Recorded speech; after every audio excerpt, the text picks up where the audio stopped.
Hello po guys, Robbie Gamers is here at ngayon maglalaro po ako ng Nothing Craft.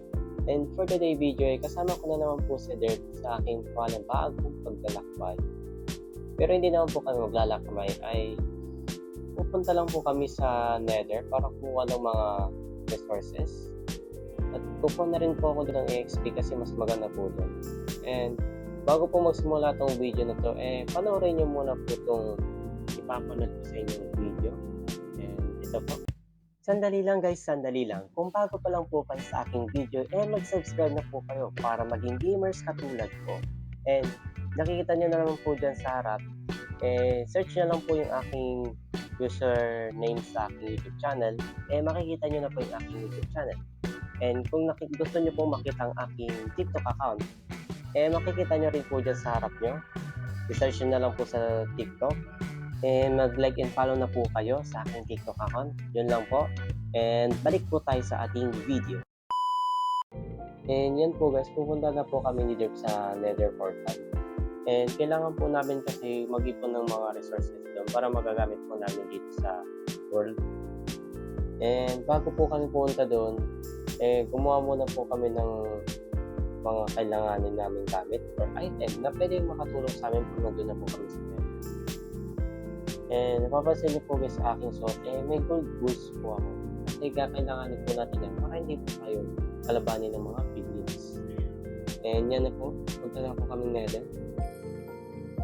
And sandali lang, sabi ko sa kanya dahil hingi muna ako ng pagkain sa kanya dahil paano pag wala tayong pagkain guys, magugutom tayo. Kung nagutom tayo, mamamatay tayo.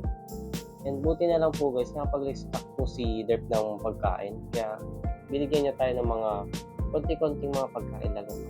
Yan. Bigyan na tayo ng 17 na karne. And mayroon ng enchanted yung aking sword. And yan po guys, nandito na po kami sa Nether. And yan po guys, magsisimula na po kami maghanap ng mga resources. Yan, si Derp guys, may kinukuha siya sa taas. Hindi ko alam kung ano kinukuha niya sa taas. Pero dito muna tayo, baka may mga mobs dito na lumapit sa atin at kalabanin natin. Yan yung kinukuha niya guys, yung nakalimutan ko na yung tawag yan ata guys, quartz ata. And yun ata guys magkakaalam ko. Yan, kukuha din tayo ng ganyan mamaya guys para magkaroon din tayo ng maraming XP. Sundan lang natin si Derp. And napapansin nyo po guys na hindi ako nilalapitan ng mga piglins dahil nakasuot po ako ng sinasabi ko kanina na golden boots. And napapansin nyo po guys kung bakit ako dumudulas sa blocks dahil may lag ay bugs itong server na to guys. Kaya medyo ingat-ingat kapag nasa Nether. Kasi pag nasa Nether po ako, baka may chance na mahulog po ako sa lava. And yan po guys, kunin po natin itong quartz na to. Nagbibigay po siya ng mas malaking XP kaya maganda po siyang kunin. Ayan, kunin natin. Pwede din po itong ano na to guys, nakalimutan ko na rin itong tawag dito. Pero kunin na rin natin yan. And baba po tayo dito. Mamaya lang kunin pala natin to guys, meron pa pala. And kunin pa natin yan. And level 5 na tayo kagad guys, ang bilis. And kunin natin ito ulit para magkaroon tayo ng mga resources na panibago. At yan po guys, bagong ano na naman po kami, lugar. Nandito po kami sa maraming soul. Ewan ko guys kung anong tawag dito. Comment na lang po dyan sa comment section ko. And syempre, kumuha na rin po ako dito guys para magamit natin sa susunod na episode. Pwede natin yung magamit guys pang farm. Itong soul sand ba tawag dito? Hindi ko lang alam. Yan guys, sinundan ko ulit si Derp kasi marami po siyang alam konti pa lang po yung aking natutunan dito sa Minecraft. At hindi pa po ako kagalingan dito sa mga ganitong bagay sa Netherworld guys. Kasi pag ganito kasi guys, hindi ako sanay sa netherworld pag ganito, pag maraming mga apoy. At mayroon pa ang portal na nagpakita sa akin. Siyempre, buti na lang kasama ko si Derp guys. Kung andito si Derp, siguro makakakuha kami ng maraming mga resources dito sa nether world or nether portal. Ito, kunin na rin natin itong gold blocks na to kasi importante din yan eh. Kasi magagamit natin yung pang trade dito sa piglins na to. Ang pagkakalam ko, pwede mong i-trade dito yan guys eh. And yan guys, nag-join si Derp. Nag-leave siya kasi kanina. Siguro, no signal si Derp. Yan guys, patayin natin itong skeleton na to. Nakapagtataka guys, nag-i-spawn yung mga skeleton dito sa netherworld. Andiyan na nga si Derp, nandito na kasama ko. And di pa alam kung anong ginagawa niya sa piglins. Binibigyan niya ata ng gold. Yan, patayin na natin tong skeleton. And yan po guys, nagbibigay po yung piglins ng item. And nagtataka po kayo guys kung bakit po siya nagbibigay. Dahil, ang piglins po guys, gusto po nila ng gold. Kaya, binibigyan po namin ng piglins yung gold. Ha? Ganun ba? Uli guys, yung piglin, binibigyan po namin ng gold para magbigay po siya ng item. And napakaswerte ko guys kasi nakakuha ko ng tag dito, nakalimutan ko rin po tawag dito guys eh. Yan guys, lagay ko muna yung mga item. At maghanap po tayo dito ng EXP na kakailanganin ko. Siguro nandito po sa kabila yun. Yan. Akyat tayo dito at magtingin tayo. Yun, yung kulay puti na po yan guys. Yung parts at ang tawag yan. Yan, kunin natin yan. Ayan. Kunin natin yan kasi mas mataas po yung binibigay niyang EXP.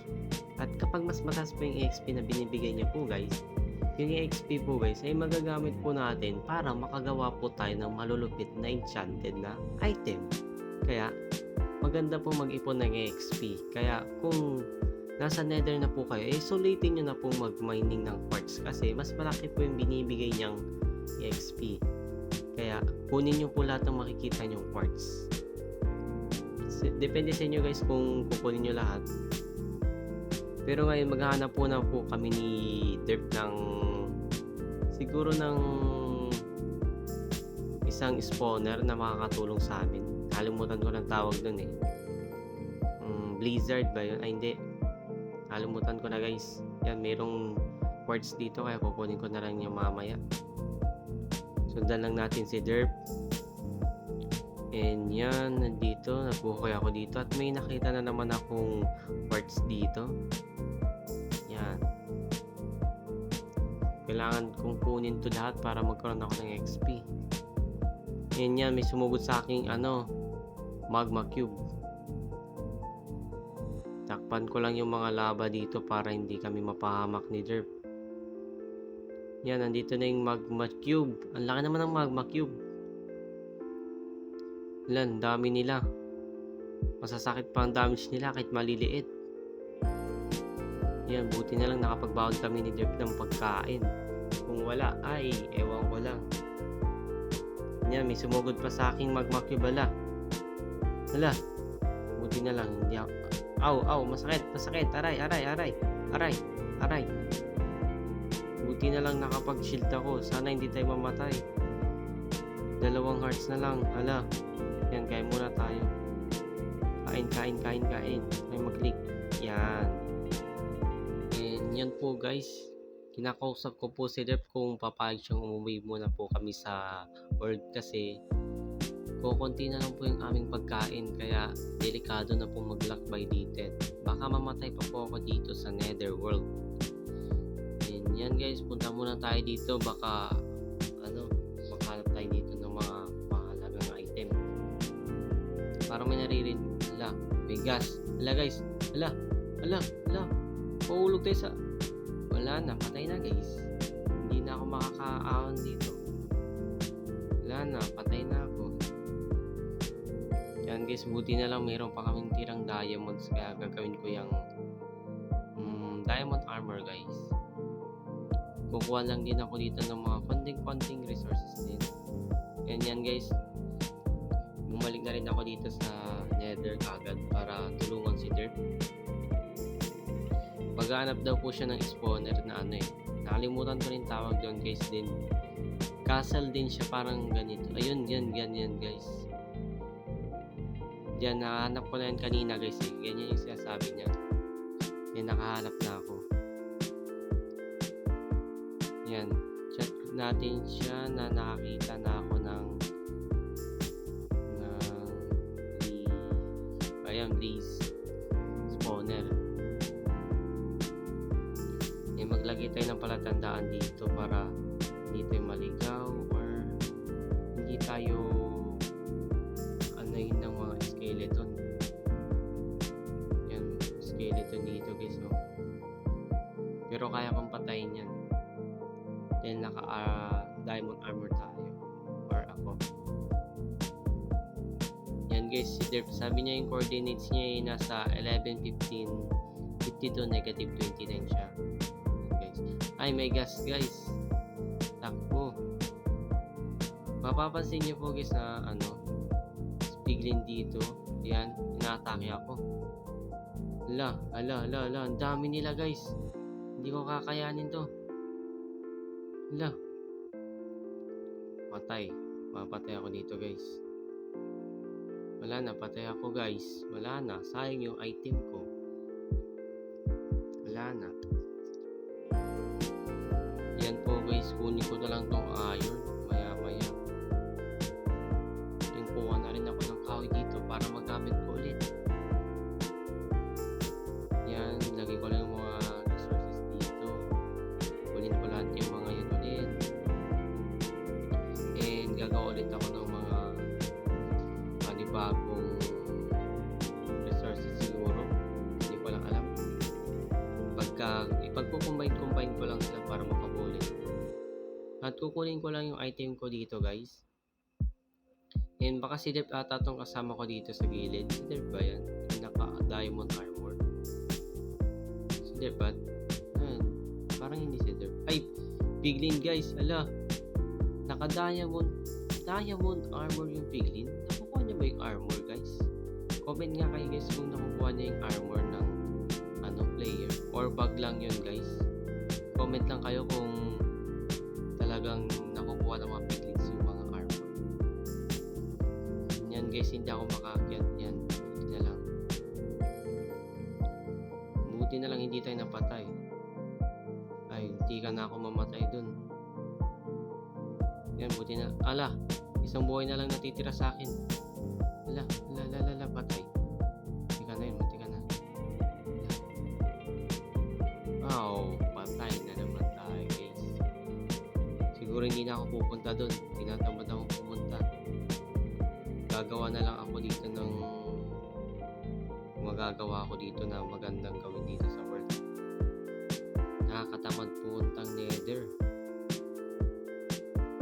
Pupunta ka pa dun tapos gagawa ka pa ng mga item. Yan, kunin ko na lang itong mga kain na to para magamit ulit. Yan, tanim ulit tayo dyan. Pati din to. Baka sa susunod guys, patagin ko na rin tong lupa na to. Kasi gagawa din ako ng mga buildings. Yung mga simpleng building lang guys. Kasi hindi naman ako magaling mag-building. Simple lang ako gumawa talaga guys ng bahay. Ganun lang. And dito ko na siguro tatapusin tong video na to. And yan guys, magpapaalam na po kami ni Derp. And sana po guys nagustuhan nyo po tong video na to at napasaya ko po kayo ngayong video na to. And huwag nyo na pong kalimutan mag-like and subscribe and click the notification bell para lagi po kayong updated sa aking mga bagong video. Eh kung gusto nyo pong sumali sa aming server, mag-comment lang po kayo dyan sa aking TikTok account at sa YouTube account. Ilagay nyo lang po yung username nyo at ang version dapat na kailangan nyo po is 1.20.60 version. Yun lang po guys. Paalam!